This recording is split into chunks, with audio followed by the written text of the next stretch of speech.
I was gonna say, I just feel like there's too many ways. Like, especially like when you're married, like I feel like okay, like having sex unprotected, okay, because they're right there. It's like might as well, But it's like if this is just a boyfriend, this is not even somebody that's like y'all ain't locked in like in marriage.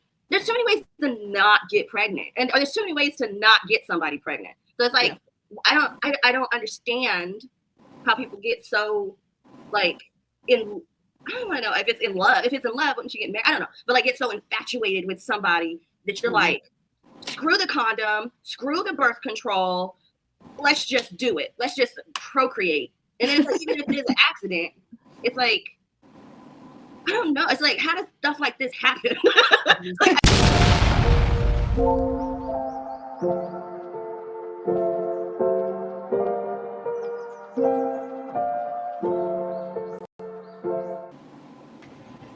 Okay, this is another Dadcast coming live from Brooklyn Family Court, where today, people, probably I want to say about an hour ago, I completely relinquished all rights to my daughter. It may sound like something that's horrible, considering I'm a person who has advocated to fight for your child no matter what. But it comes at a point when you're a parent or a man or an individual where you have to put your own interest ahead of that of your children.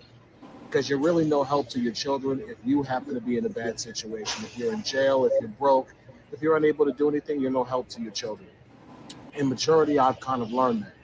I've learned that my child's mother is a broken, disgusting loser, and she believes that her entire future is dependent on me taking care of her. So she's decided to try to use the child as leverage, but today she got thrown a curveball because I signed over all my parental rights and I ended the matter. In addition to that, I put an order of protection on her in the state of New Jersey because I'm just tired of her. I'm tired of the lies. I'm tired of the games. I'm tired of just all the attempts to defame me and slander me because she's mad that she happens to be a loser. Okay, what are your thoughts on the little bit we watched so far? Hey, his body, his money, his choice. Hey, if women could be deadbeats and kill their babies when they don't want them, I think he has every right to say, "Hey, you can have it."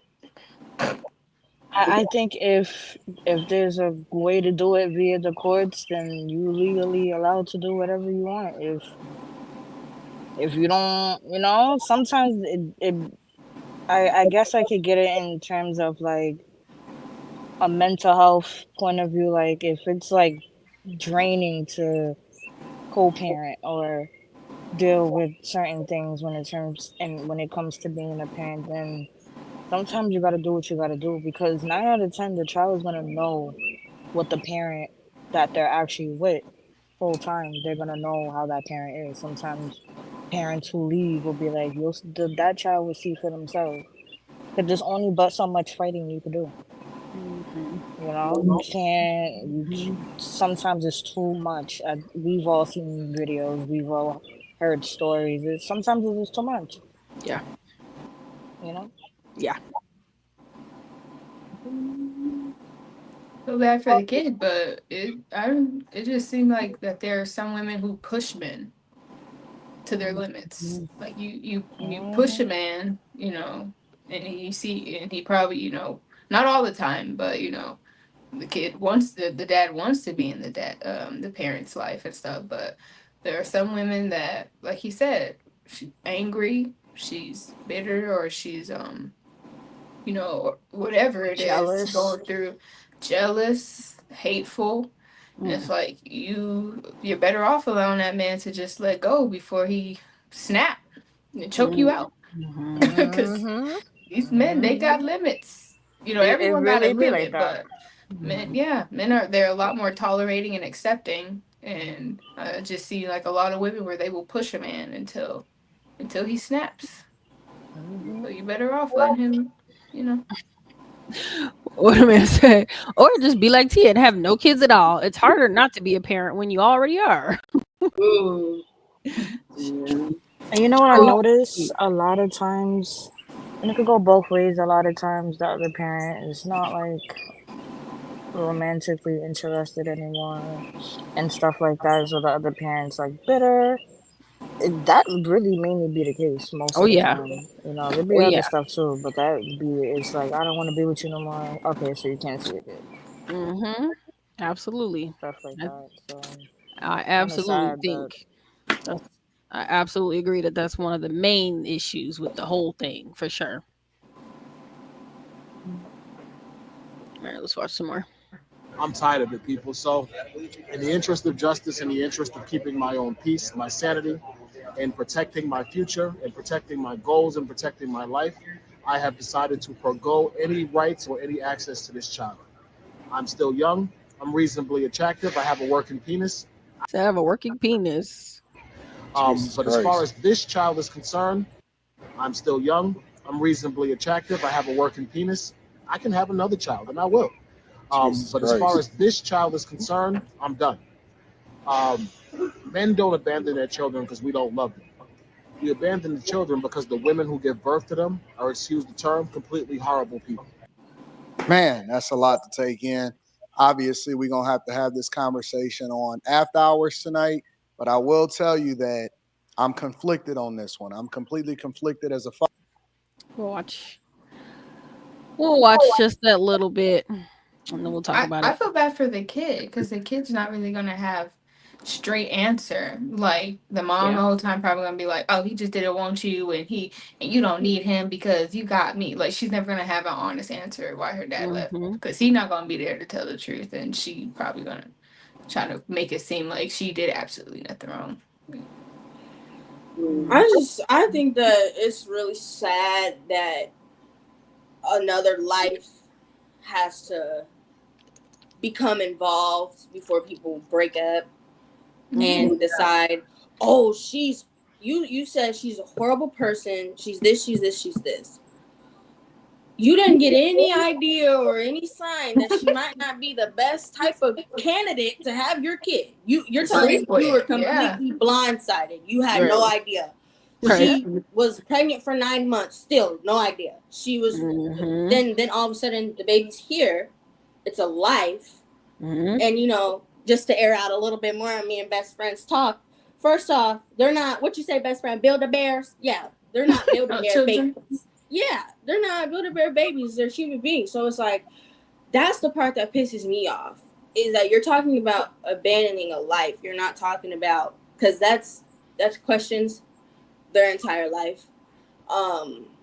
That's certain situations that the mom can't handle, certain things that the baby might experience in their life that the mom doesn't know what to do or what to say, that they've never experienced that before, or that, they just have no idea how to handle that.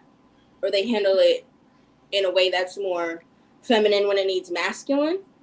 So it's like, it's very unfortunate that, like, honestly, I could care less about how the adults feel right now. Like, it doesn't matter. I could care less that he thinks she's horrible. I could care less that she's bitter. I could care less about that. Mm-hmm. Y'all decided to sleep together. Mm-hmm. Y'all decided to create a life. And now all of a sudden she's so horrible and you just gotta get out of there. You gotta get out of there. You're an idiot. Yeah. And she's an idiot. Yeah. And that's it. But people be taking sides as if they didn't make the kid together. Right. Did nobody in that video be thinking sides? No, it's his fault. That was her. Last time I checked, it took a sperm and an egg to make a baby. That could be wrong. But they did that together. Mm-hmm. And whether they knew before or after, they were into conceiving, they still chose to do that together. So I don't see why people feel the need to pick sides. Like, both people, like best friend said, y'all did that together. Yeah, I could care less about that. Like, people always do that. They have a kid and then they point the finger as if now it's their fault. Like, people just gotta find somebody to blame. But it's like, at the end of the day, like, you just brought another human being into the world. Like, that's a big deal. People don't treat it like it's a big deal. That's a big deal. That is a life. That person is gonna grow up. They're gonna have their own feelings, their own ways of communicating. That is a person. And y'all are sitting up here arguing, going bickering. Who cares? That's irrelevant now. I could care less about that. That's irrelevant. Y'all fighting is irrelevant. There's a whole baby over there. Like, that's crazy. And if he feels like, oh, I could go make other children. That's what messed me up. Of course you can. Of course you can. And you already did, nigga. What do you mean? You already did. You already made a kid. So what are you talking about? You could just go make more, like, whatever. And then, okay, so are you going to make this a pattern, a habit? Right. You start arguing with that baby mom, you going to dip and things make get another hard, one. and you want to leave again. And make another one. You're just going to keep populating the earth because you relatively attractive. Okay, well, after you open your mouth, you're not that cute. You wasn't cute when you started. And you're definitely not cute to me now. He attractive to somebody. That's why I commend Tia, because even though, you know, Tia's, like she says, she understands the magnitude of creating a life. That's you know why she's not rushing into it, and I completely respect that, because a lot of people don't have enough respect for it.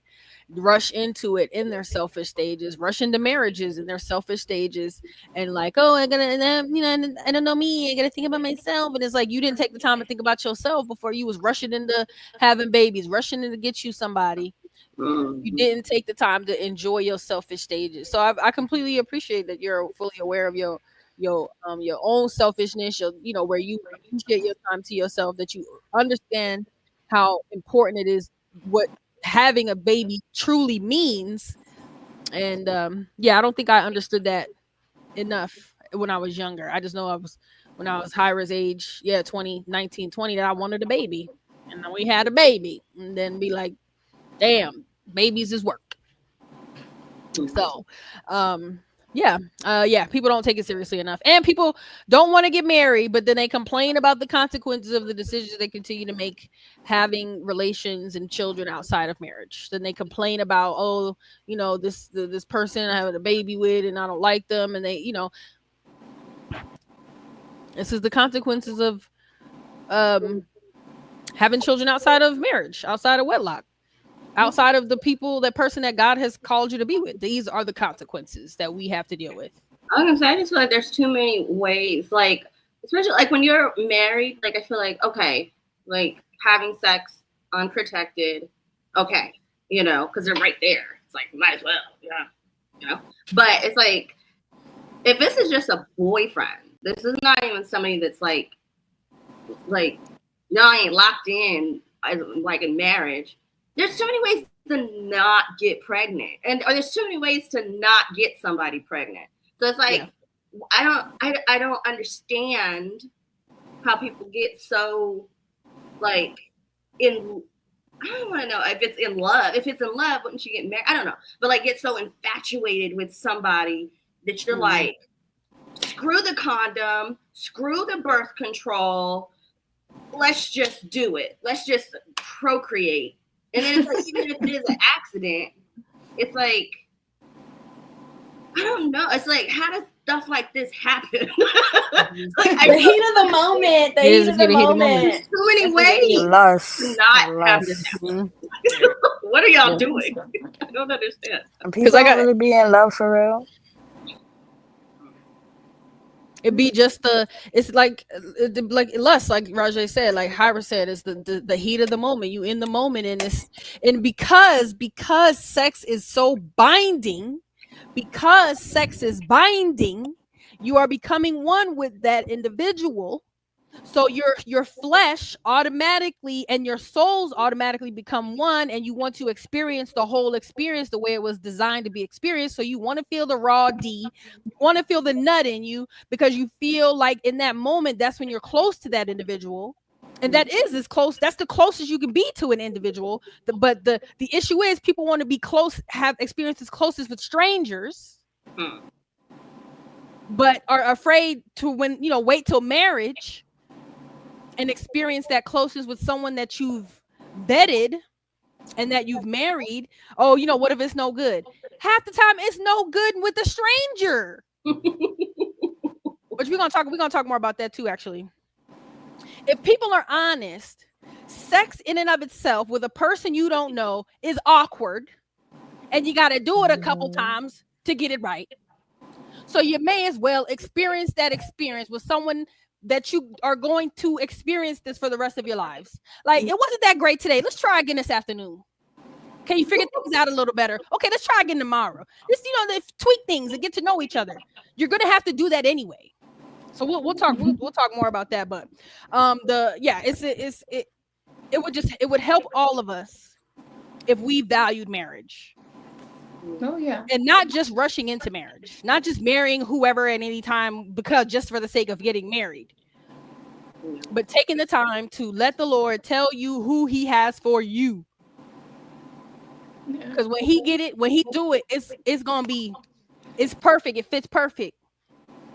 Not to say it's not going to be a clash. It's not going to be it's going to take some minutes to figure it out. It's going to be a mess. But eventually it finds its place. Eventually. I think a lot of pastors fail their churches, the people in their church, because they don't go into depth about the biology and the whole purpose of sex anyway. And I think that it has caused humans to believe that the purpose of sex is pleasure. So that's why we do it. And I think that more, because they don't like, I have yet to see a pastor to go in depth about the whole purpose of sex in the first place. And it's to procreate.